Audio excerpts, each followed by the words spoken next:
今ピントが合ってます。めちゃくちゃ近いですね。もう顔にくっつきそうなんで。そうなんですよ。花と苔がもうねくっつきそうなぐらい顔。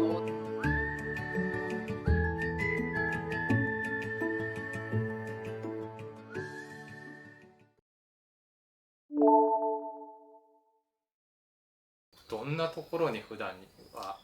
行ってる場所ですか。行ってる場所。街中には街中の苔がいるし、山には山の苔がいて、各環境で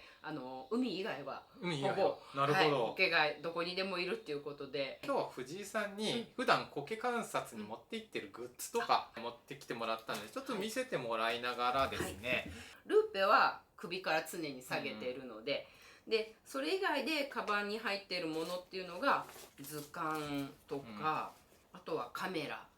こうノートですね、ピンセット、はい、これは盆栽用のピンセットっていうことで買って、こっちにヘラもあるんですけど、このヘラが今度岩についたのとかちょっと取りにくいの、差し込んで取れたりするので便利で、そういうのがない人もこうもんじゃ焼きのヘラこういうのがあると剥がす、はい、剥がす、ちょっとだけ剥がす、あとは採取していいような場所だったらば採集袋、苔のこういう袋ですね、だったり、ちょっと乾燥させたくない苔はこういう風な密閉ビニールの密閉袋、あとは乾燥した場所の、苔を観察するときに、あえてこう人工的に水をまいて苔の変化を見るっていうことで、水の入った霧吹きも、持っていきます。あとそうですね、地面のベタベタしたようなところはこうレジャーシートみたいなものを持ってって膝をついても濡れないような、そういう工夫もあると、いいですね。苔を初めて観察に行くっていう人は、とりあえずどれとどれがあればそうですね、とりあえず、ルーペと霧吹きとカメラは最初からしっかりしたものを買うのはあれだったらスマートフォン、それにこう結構接写用レンズなんかも今、ありますね。ありますよね、ちょっと普段より拡大して撮れるようにセットして持ってく、あとは筆記用具もかな、図鑑にメモでもいいですけど、どっかに何か気づいたことをその場で書くようにメモできるもの、あとは図鑑が一冊あるといいかなと思います。それだけあれば苔を観察したりとか、ちょっと名前を調べたりとかができる。やっぱりちっちゃい苔については2倍3倍だとちょっと足りないですね。初心者の人は10倍ぐらいのやつを買うのがいいってことですね。で倍率の高いルーペってピントを合わせるのが難しいじゃないですか。そう、レンズもすごくちっちゃいですしね。ちょっとそのコツをデモンストレーションしていただきながら砂苔持ってきたい。はい、ありがとうございます。皆さんやっぱり虫眼鏡の感覚でこう覗き込むっていう人が観察会でも多いんですけど、まずルーペはもう眼鏡だと思う。眼鏡。こう絵付きの眼鏡を自分は持ってるんだっていう感じで、こう先にこう目に固定しちゃう。もうこれは動かさないんですよ。で、自分が近づいていくか、苔を近づけ自分の方に引き寄せられるなら寄せてきて、今これぐらいで今ピントが合ってます。めちゃくちゃ近いですね。もう顔にくっつきそうなぐらい。そうなんですよ。花と苔がもうね、くっつきそうなぐらい顔に近づけるんですけど、これぐらいで苔っていうのは観察します。ポイントはルーペと目の距離は一定に、もう眼鏡ぐらいの距離にしといて、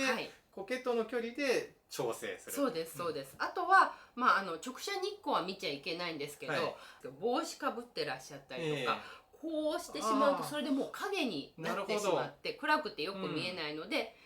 持ち上げるとかちょっと明るさを気にして明るいところでこう見る、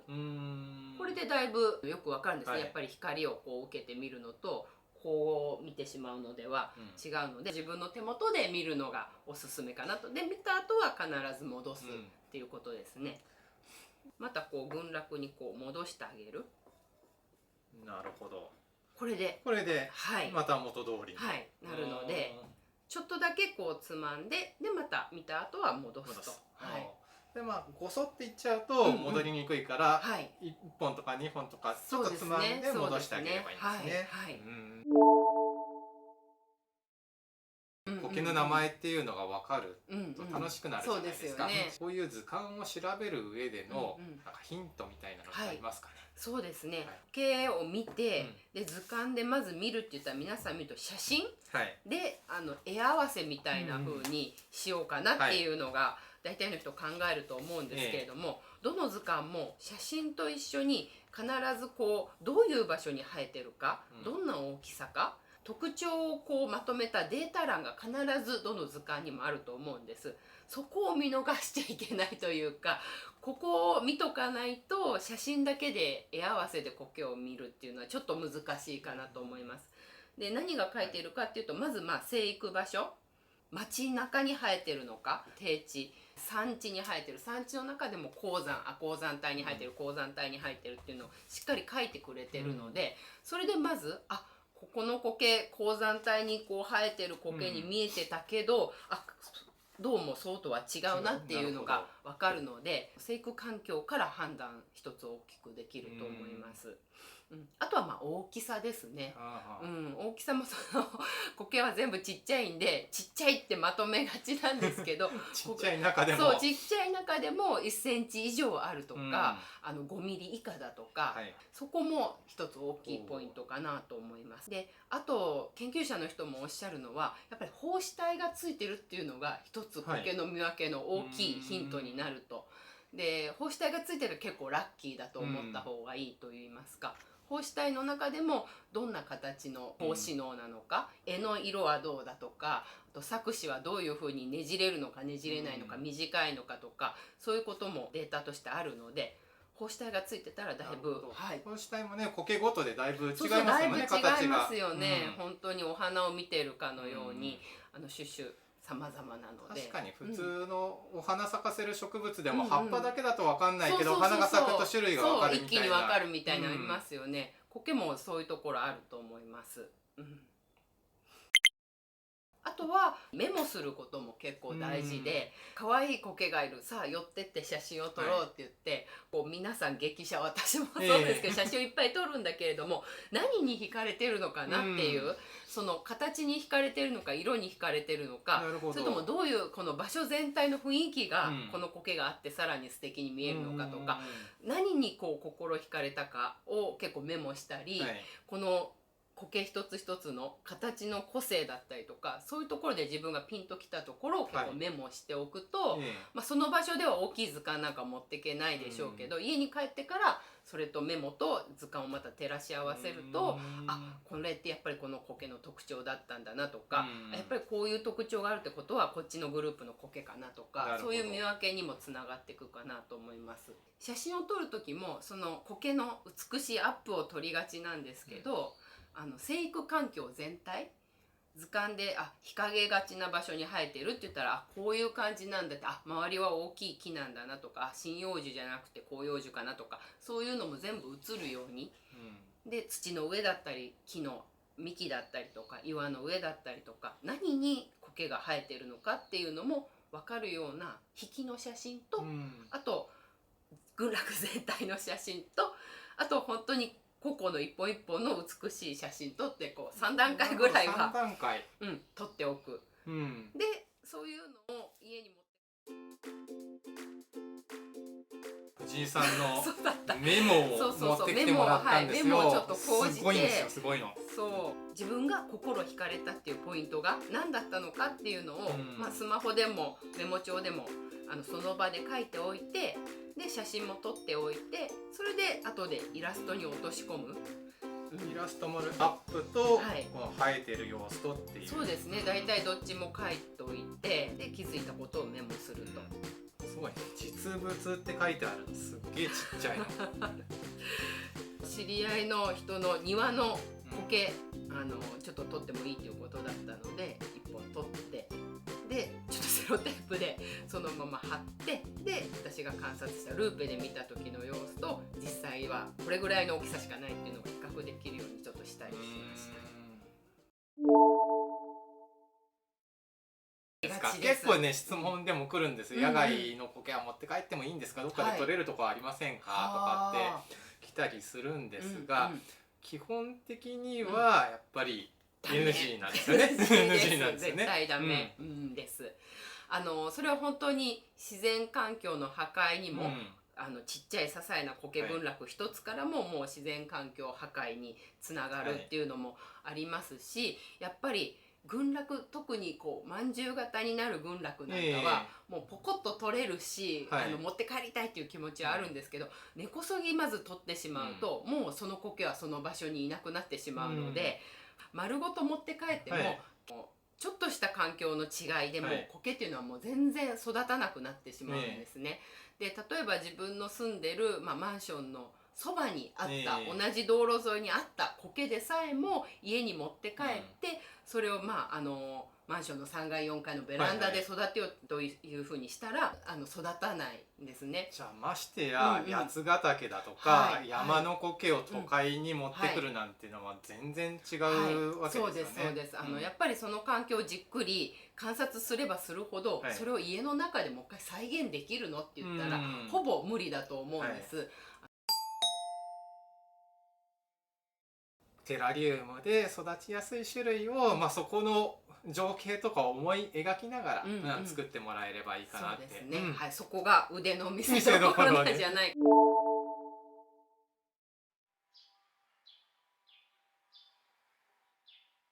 おすすめのやつ3つ紹介してもらえますか。はい。一番は屋久島。屋久島はやっぱり行ってほしいですね。なんといっても屋久島だけでこの日本の1900種類ぐらいある苔のうちの600以上が見れるので、一つのちっちゃい島の中だけでですね、もう本当に苔パラダイスなんですよね。とにかくね多様なんですよ。こうちょっとした群落の中にもこれもいるこれもいるあれもいるとか、ちょっと見上げたら木の上にもとかいう感じで。もう多種類の苔の多様性を感じられるのはやっぱり屋久島かなと思います。2泊3日は短くて5日ぐらいは休みを取っ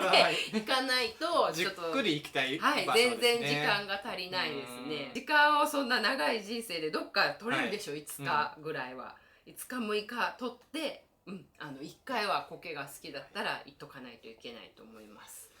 2番目に行ってもらいたいスポット、よかったなと思うのは北陸全体、北陸エリアがいいと思います。大きめ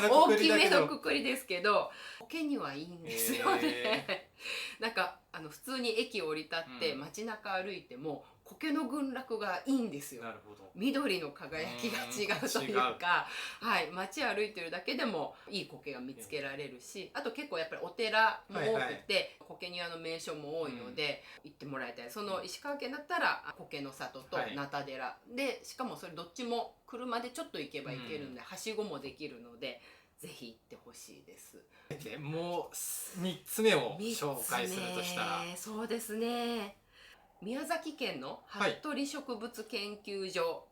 に行ってほしいなと。これも苔好きの間で聖地とされてる場所でして、苔の研究者が建てた苔とか地衣類も含むかなのための研究所で、施設で建てられたのも世界でもここだけ、服部伸介博士が建てられた研究所なんですけれども、もう博士は亡くなられているんですが、その後も代々苔の研究者の方が所長になられてて、さらに世界中から標本が集まっていて、世界中の苔研究者が研究のために来ている場所でもあるし、でそういう貴重な研究所の一部が、何年か前から一般公開一部分されていて、中を見せてもらえて、苔の観察会とかイベントをやっている時もあるので、それに合わせていくのもいいかなと思います。すごく素敵な空間、野外観察っていうのとかちょっとずれるけど、苔研究の歴史に触れたりとか、そういったことができるっていう。そうですね、すごく刺激を研究者じゃないですけどすごく憧れる、刺激を受けるいい場所ですね。ということで3箇所紹介してもらったんですが、その他にも結構いろいろな場所が載っているこの本、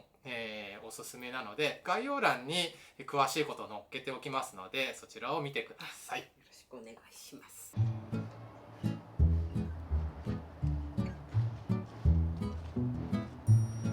藤井さんが何か見つけたようですね。三日月銭苔いますか？そうですね、ちっちゃめだけど。そう思います。明るい場所が好きだと思いますね。こう這うように大きい群落作ってることが多いです。これぐらいまでは落ち葉じゃないです。こんなにさらされてることはないですよね。揺れてるようなことはないですね。揺れてるようなことないです。ないです。今日は貴重なお話ありがとうございました。こちらこそ